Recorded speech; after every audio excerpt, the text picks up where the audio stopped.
Sa mga nagtatanong kung pwede nga ba ang saging na saba sa puto, ito na nga, trinay ko siya at nagulat ako sa resulta kasi sobrang fluffy niya pala at napaka-umbok. Tignan nyo naman, no, ang ganda ng pagkakaluto. At napaka-perfect nga ng recipe na isi-share ko sa inyo, kaya kung interesado kang malaman kung paano ang tamang pagluluto nito, aba, panoorin mo na agad ang video na to hanggang dulo.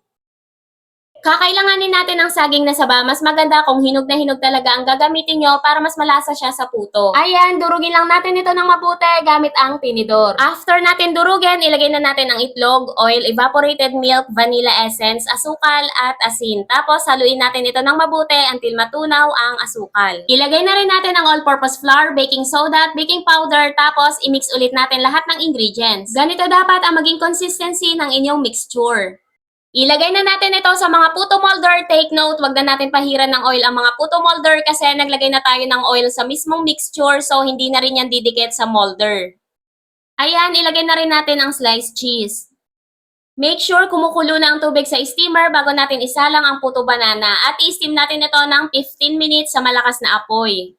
After 15 minutes, check natin kung luto na using toothpick test. Kapag walang sumamang liquid, it means luto na yan. Tignan nyo, ang ganda ng pagkakaluto. Oh. I-try nyo to mga kakusina. Ang sarap nito, promise. So, ayan, luto na nga ang mga ito. Pwede na natin itong hanguin.